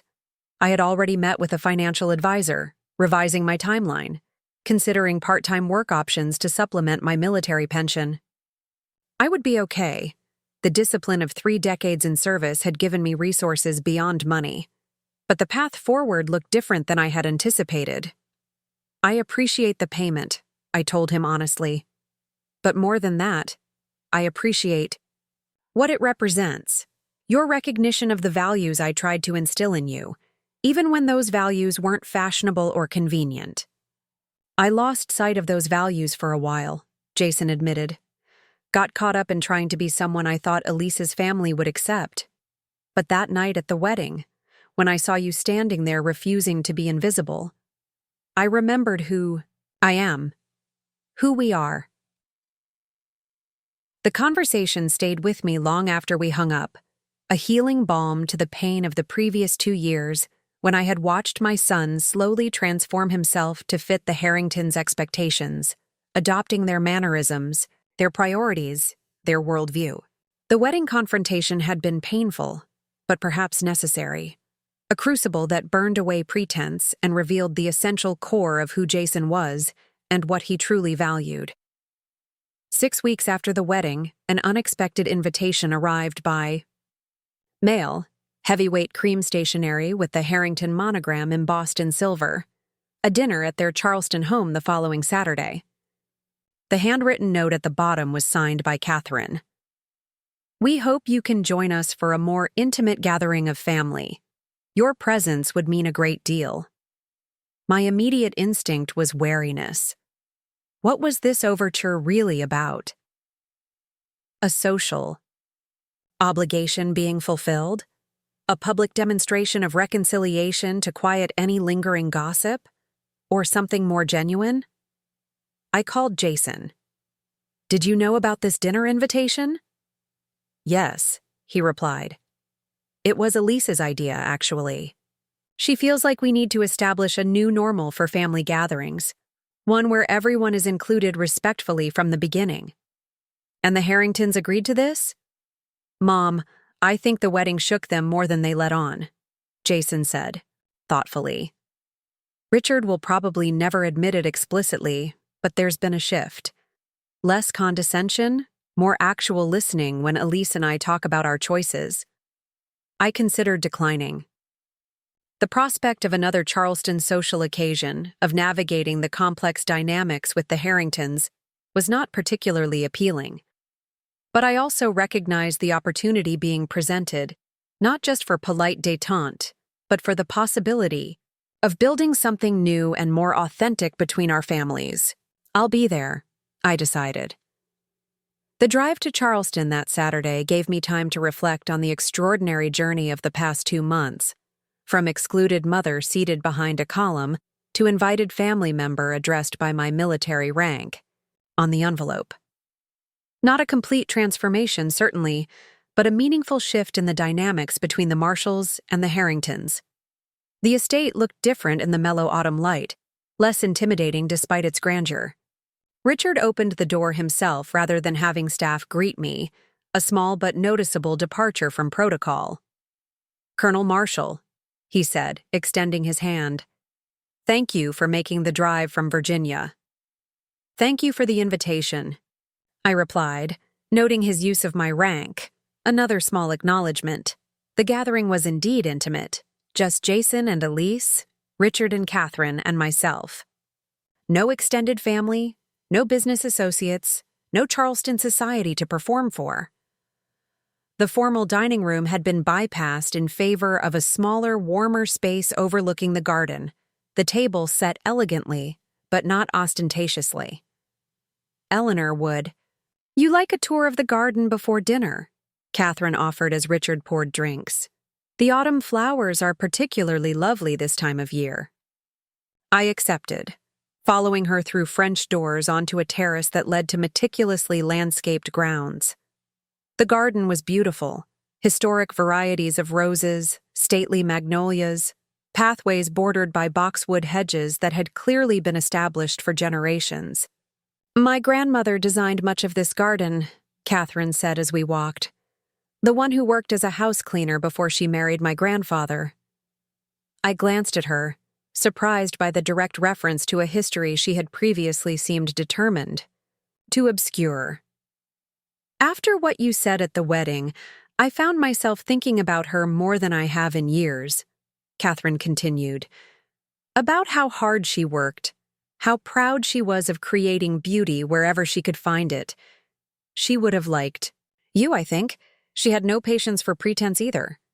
"Tell me about her," I said, genuinely interested in this unexpected window into Catherine's background. As we strolled through the garden, Catherine shared stories of her grandmother, a woman who had cleaned houses during the day and taken night, classes to learn about horticulture, who had married up socially but never forgot where she came from, who had taught Catherine about flower arrangements and social resilience with equal care. "She always told me that true refinement wasn't about having things, but about how you treated people," Catherine said, touching a late-blooming rose with gentle fingers. Somewhere along the way, I think I forgot that lesson. Got caught up in maintaining a certain position, a certain image. The admission was offered simply, without dramatic self-flagellation, but with genuine reflection. I recognized in Catherine something I had seen countless times in military leaders: the capacity to reassess after a failure, to acknowledge mistakes without being defined by them. The wedding confrontation was difficult for all of us, I acknowledged, but perhaps necessary. Some truths need to be spoken aloud before they can be addressed. Catherine nodded. I've spent most of my adult life carefully curating the narrative of who I am, where I come from, the parts that fit the image of a Charleston society matron, stayed. The rest was tucked away. But watching you stand up that night, refusing to be tucked away yourself, it forced me to reconsider some choices I've made. Dinner itself was less formal than I had anticipated, the conversation flowing more naturally than seemed possible given our history. Jason and Elise spoke animatedly about their work, his projects at the Veterans Foundation, her clients at the social services agency where she had begun her MSW practicum. Richard asked thoughtful questions about my military career, seeming genuinely interested in understanding the path that had shaped my life and, by extension, Jason's. The foundation Jason works with is doing remarkable things for veterans' housing initiatives, Richard noted during the main course. I've been looking into potential partnerships through Harrington Financial's Community Development Division. There might be some synergies worth exploring. Jason looked surprised but pleased. That would be significant, he said carefully. The foundation operates on a limited budget. Corporate partnerships with entities like Harrington could expand our reach considerably. Well, don't get too excited, Richard cautioned. It would have to make business sense for our shareholders. But I've been considering our corporate social responsibility portfolio, and veterans issues seem like a natural fit, especially given our family connections now. It wasn't a complete capitulation. Richard was still very much a businessman evaluating opportunities, but it represented a meaningful acknowledgement of Jason's chosen path and its value. As dessert was served, Catherine touched her wine glass lightly with her fork, drawing our attention. I'd like to propose something, she said, her manner more tentative than I had ever seen it. A fresh start of sorts. She reached for an envelope beside her plate, similar to the one Elise had presented at the post-wedding brunch. Eleanor, Richard and I have been discussing this since the wedding. We'd like to establish a scholarship fund in your name at the Naval Academy. The Colonel Eleanor Marshall Scholarship for Women in Leadership, specifically supporting female cadets from single-parent households. I stared at her, genuinely speechless. Of all the possible overtures I might have expected, this one had never crossed my mind. The initial endowment would be $150,000. Catherine continued. Approximately the amount you contributed to the wedding, though this isn't about simple repayment. It's about creating something meaningful from what happened. A legacy that honors your service and ensures other young women have opportunities to follow in your footsteps. Richard leaned forward slightly. We've already spoken with the Academy's development office. They're quite enthusiastic about the potential partnership, especially given your distinguished service record. I looked at Jason and Elise, wondering if they had been part of this plan. Their expressions showed surprise equal to my own. This was clearly Catherine and Richard's initiative. I don't know what to say, I admitted finally. This is unexpected. You don't have to decide immediately, Catherine assured me. Review the proposal. Suggest changes if you'd like. This would be your legacy after all. Our children have committed to repaying you directly, Richard added. This would be separate from that arrangement. Our acknowledgement of what we now understand about your service and sacrifice, both military and personal. The gesture was significant not just financially, but symbolically, a public recognition of my career, my values, my journey as a single mother and military officer. It represented the kind of meaningful acknowledgement I had sought at the wedding, elevated to a level I had never anticipated. I'm honored by the proposal, I said carefully, and I appreciate the thought behind it. I would like to review the details, perhaps discuss how the selection criteria would work. Catherine smiled, seeming genuinely pleased by my response. Of course. We want this to truly reflect your values and priorities. As the evening progressed, I found myself reassessing the Harringtons yet again. They remained who they were, privileged, socially conscious, sometimes condescending. But they had also revealed a capacity for growth, for reconsidering entrenched positions, for acknowledging when they had been wrong. Not a complete transformation, but a meaningful evolution. Later, as we prepared to depart, Jason pulled me aside in the foyer. "So, the scholarship fund?" he said quietly. "What do you think?" "I think it's a genuine attempt at making amends," I replied honestly. "Not perfect, perhaps not entirely untangled from their social standing, but sincere in its way." "They're trying," Jason acknowledged. "Which is more than I expected, honestly." After the wedding, I thought the relationship might be irreparably damaged. But they're making an effort. All of us are. As I drove away from the Harrington estate that evening, the lights of Charleston receding in my rearview mirror, I reflected on the extraordinary journey of the past few months. From the moment I had seen my name card at table 19, hidden behind that column, to this dinner where my military rank and accomplishments had been explicitly honored, the transformation was remarkable, if incomplete. The scholarship fund proposal sat beside me on the passenger seat, a tangible symbol of how speaking uncomfortable truths can sometimes lead to unexpected resolutions. Not the resolution I might have imagined when I stood up in that ballroom, but perhaps a more meaningful one that extended beyond my personal dignity to create opportunities for young women following similar paths. My relationship with the Harringtons would likely always contain complexities, the lingering echoes of social hierarchies and different value systems. But a foundation had been established for something more authentic, a relationship based on mutual recognition rather than performed politeness, on acknowledged differences rather than superficial harmony. And in that foundation lay hope for Jason and Elise's marriage, not the glossy, perfect union the Harringtons had initially envisioned, but something stronger because it had already weathered a significant storm and emerged with deeper understanding. The financial reality of my situation remained challenging. Even with Jason and Elise's commitment to repayment, my retirement, plans had been significantly altered. But as I merged onto the highway heading north toward Virginia, I felt a sense of peace about those adjustments. Some prices are worth paying, some stands worth taking, even when they come at considerable cost. I had spent 27 years in military service, making difficult decisions, leading others through challenging circumstances, standing firm when principles required it. That night at my son's wedding, when I refused to accept my place at table 19, I had drawn on those same qualities: the courage to speak truth to power, the clarity to recognize when dignity required action, the conviction that some values transcend social convenience. The road ahead would continue to bring challenges, negotiations, moments of connection, and moments of tension between our families.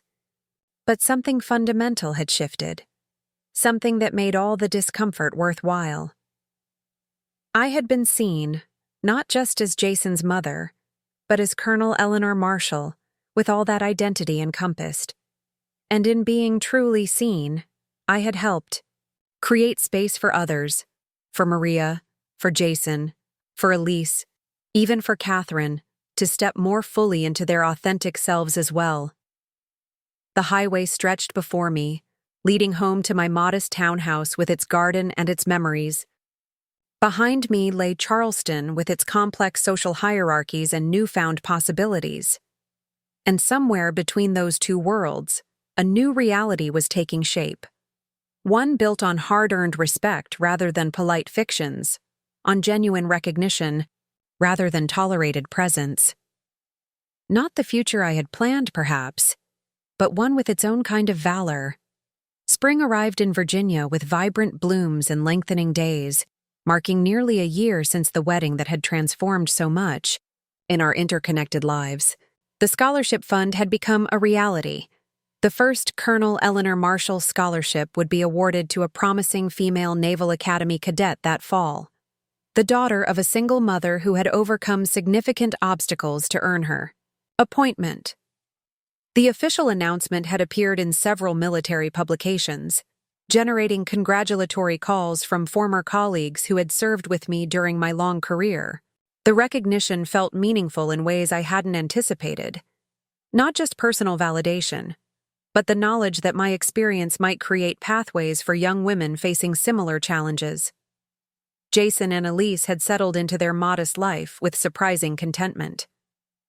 The garage apartment, initially viewed as a temporary compromise, had become a home filled with the kind of genuine warmth that can't be purchased with any amount of Harrington money. They had faithfully maintained their monthly payments toward the wedding debt, each transfer accompanied by a brief update on their lives. Elise's progress in her MSW program, Jason's growing responsibilities at the Veterans Foundation, the small victories and challenges of their first year of marriage. Richard had indeed established a corporate partnership with the foundation, though not without considerable negotiation about terms and expectations. The relationship remained complicated, moments of genuine connection interspersed with instances of the old condescension, but an undeniable shift had occurred. The Harringtons now treated Jason's career choice as legitimate, even occasionally expressing pride in his accomplishments rather than veiled disappointment that he wasn't following Richard into banking. Catherine had perhaps undergone the most surprising transformation. The Charleston Society matron remained, but alongside that identity had emerged a woman more willing to acknowledge her roots, more engaged with issues beyond social appearances. Her volunteer work at the women's shelter had expanded into a more formal role on their board of directors, where she leveraged her social connections to secure funding and resources. Colonel Marshall, she greeted me during a video call to discuss a modification to the scholarship criteria. I've been meaning to tell you, we've established a career mentoring program at the shelter, helping women develop professional skills and connections. I wondered if you might consider speaking to the group when you're next in Charleston. The request reflected how completely our relationship had evolved, from Catherine's initial dismissal of my military career as somehow unfeminine or inappropriate, to actively seeking my professional expertise to benefit women rebuilding their lives. I'd be happy to, I replied, genuinely meaning it. My experience transitioning from military to civilian life might be relevant for women facing major life changes. Catherine nodded. Exactly what I was thinking. Your perspective on resilience and adaptation would be invaluable. These interactions no longer carried the tension that had defined our early relationship. Not perfect harmony, certainly. We remained very different women with different values and perspectives, but a mutual respect had developed, a recognition that our differences didn't need to be sources of conflict, but could instead complement each other. In April, I received an unexpected package from Jason and Elise, a framed photograph from the wedding reception captured during those transformative moments after my confrontation. The photographer had managed to catch an extraordinary moment. Jason and I in conversation, his expression showing the dawning recognition of what had happened, my face reflecting both the pain of having had to take such a public stand and the dignity of having done so. Behind us, tables were being rearranged, guests watching with various expressions of shock, curiosity, and respect. The note accompanying the photograph was in Elise's handwriting.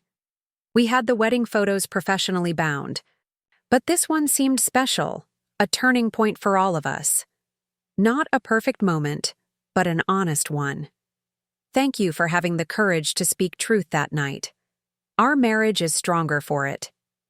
I placed the photograph on my mantle, next to images from throughout Jason's childhood and my military career. Not hidden away, but prominently displayed. A visual reminder that some of life's most important moments aren't the carefully orchestrated celebrations, but the unexpected reckonings that force us to confront uncomfortable truths. As the anniversary of the wedding approached, Richard and Catherine extended another invitation, a small family gathering at their Charleston home to mark the occasion. Not a grandiose affair like the wedding itself, but an intimate dinner acknowledging 1 year of Jason and Elise's marriage and, implicitly, 1 year since the confrontation that had reshaped our family dynamics. I accepted without hesitation. The journey from that wedding day to the present had been extraordinary, painful at times, revelatory at others, ultimately healing in ways I couldn't have anticipated when I first saw my place card at table 19, hidden behind that column. The evening was pleasant, the conversation flowing more naturally than would have seemed possible a year earlier. We reminisced about certain moments from the wedding day, careful to approach the confrontation with the perspective that time had provided, acknowledging its necessity while appreciating how far we had come since then. "I've been thinking," Richard said as we enjoyed after-dinner coffee on the terrace, "about legacy, about what we leave behind. The scholarship in your name, Eleanor. It's made me consider what kind of mark I want to make beyond business success." The use of my first name rather than my rank was deliberate, I knew. Not a diminishment in this context, but an acknowledgement of our evolving relationship, the gradual shift from formal recognition to something more personal. "Legacy takes many forms," I replied. "Some visible, some less so. The values we instill in our children, the examples we set, those often matter more than named buildings or funds." Richard nodded thoughtfully. "Jason's work with veterans has opened my eyes to service in ways I hadn't considered before. Different from military service, certainly, but meaningful in its own right." The conversation reflected how profoundly perspectives had shifted, not just how the Harringtons viewed me, but how they understood service, sacrifice, and meaningful contribution. The wedding confrontation had initiated more than a social rearrangement. It had prompted a reevaluation of values across our interconnected families. Later, as we prepared to depart, Elise pulled me aside. "We have news," she said quietly, her expression a mixture of excitement and hesitation. "We weren't planning to share it yet, but I'm pregnant, due in November." The announcement caught me completely off guard. This new life that would connect our families even more permanently. This grandchild who would carry both Marshall and Harrington heritage. "That's wonderful," I said, genuine emotion making my voice rougher than usual. "Have you told your parents yet?" Elise shook her head. "We wanted to tell you first. After everything, it seemed right. This child will grow up knowing the full truth of who their grandmother is. Colonel Eleanor Marshall, not some watered-down version seated behind a column." Her words, the explicit acknowledgement of what had been at stake that wedding night, touched me deeply. Not just my personal dignity, but the truth of who I was, the legacy I would pass to future generations. As I drove back to Virginia the following day, I reflected on the extraordinary journey from that wedding confrontation to this moment of anticipating a grandchild. The financial aspect remained significant. Jason and Elise continued their monthly payments, slowly rebuilding what had been taken from my retirement savings, but the more profound transformation had been in our relationships, in the authenticity that had replaced polite fictions. I had spent 27 years in military service, facing dangers and making difficult decisions in combat zones around the world. But sometimes the greatest courage is required not on the battlefield, but in the quiet moments when we must choose between comfortable silence and necessary truth. That night at my son's wedding, when I refused to accept my place at table 19, I had drawn on the same well of courage that had sustained me throughout my military career. The determination to stand up for what was right, even when doing so came at personal cost. The results had been imperfect, messy, complex, like most important victories in life.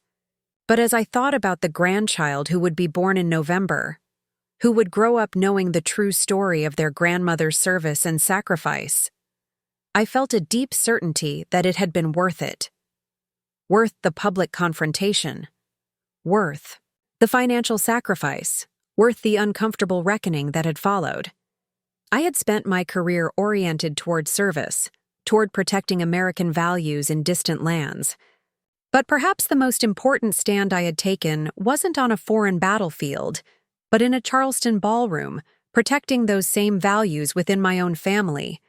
The principles of dignity, respect, and recognition that form the foundation of any meaningful relationship.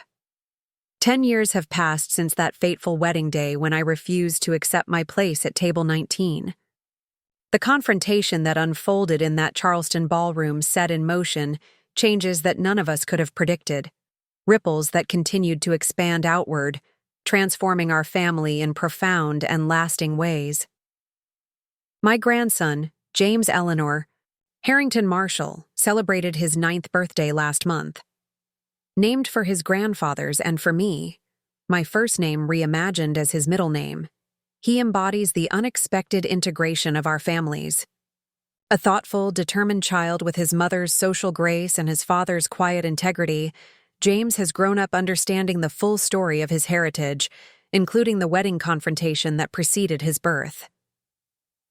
Grandma Colonel, he calls me, a title that never fails to bring a smile to my face.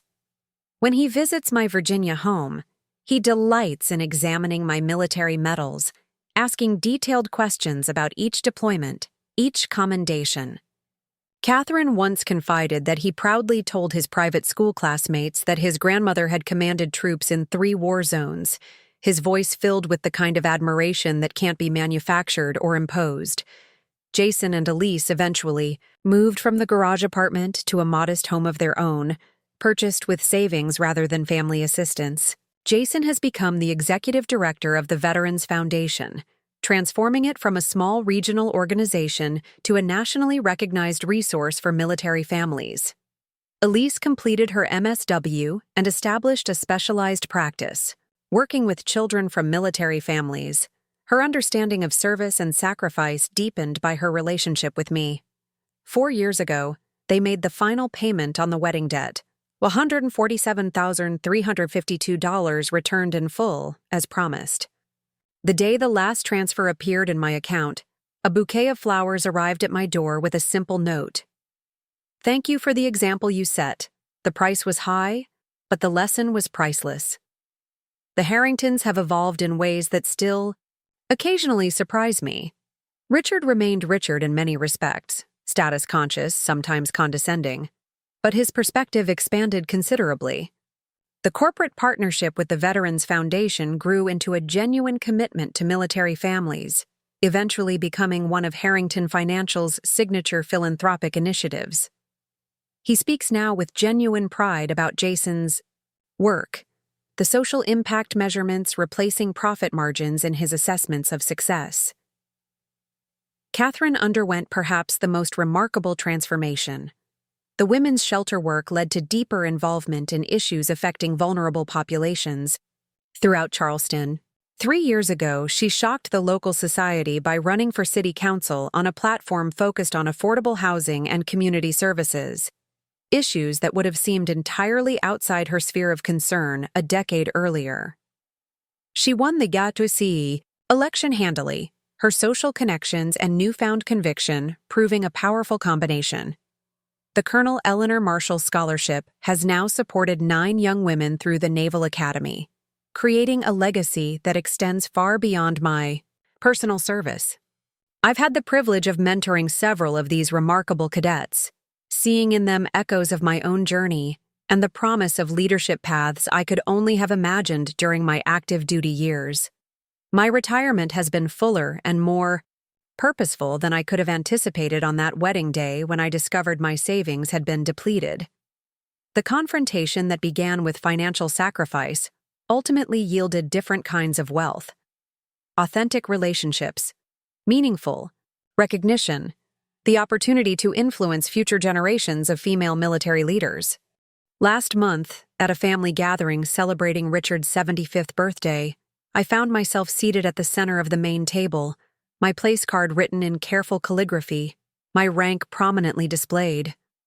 As I looked around at the faces of this blended family, my son and his wife, their child, the Harringtons and their extended circle, I reflected on the extraordinary journey from exclusion to inclusion, from invisibility to recognition. The wedding confrontation could have permanently fractured these relationships, creating an unbridgeable divide between our families. Instead, through painful honesty and difficult reckonings, it became the foundation for something more authentic than would have been possible had I simply accepted my place behind that column. There are still moments of tension, of course. Richard occasionally reverts to his banking metrics when evaluating life choices. Catherine sometimes forgets her own evolution and makes socially tone-deaf comments. The Harrington Marshall family dynamic remains complex, imperfect, sometimes challenging, but fundamentally transformed by that moment when I stood up and revealed who had paid for the wedding. As I think back to that military career that shaped so much of my identity, the decisions made under fire, the leadership challenges in combat zones, the responsibilities of command, I recognize that sometimes the most consequential acts of courage happen not on battlefields, but in banquet halls, not in tactical operations, but at family gatherings where the stakes feel just as high and the consequences just as significant. By refusing to accept invisibility at my son's wedding, I not only reclaimed my own dignity, but helped create space for authentic relationships to flourish where polite fictions had previously prevailed. The financial sacrifice was substantial, but the return on that investment, measured in truth, respect, and genuine connection, has proven immeasurable. If you've connected with this story of standing up for your worth even when it's uncomfortable, of refusing to accept disrespect no matter the social pressure, I hope you'll subscribe to my channel. Each week, I share stories of everyday courage, moments when ordinary people make extraordinary choices to uphold their dignity and values. These aren't always dramatic confrontations. Sometimes they're quiet stands that transform relationships and communities in profound ways. Join our community of viewers who believe that speaking truth, even when it costs us something, is ultimately the path to more authentic and meaningful connections. Subscribe now and become part of this journey toward living with integrity in all our relationships, no matter how challenging that might sometimes be.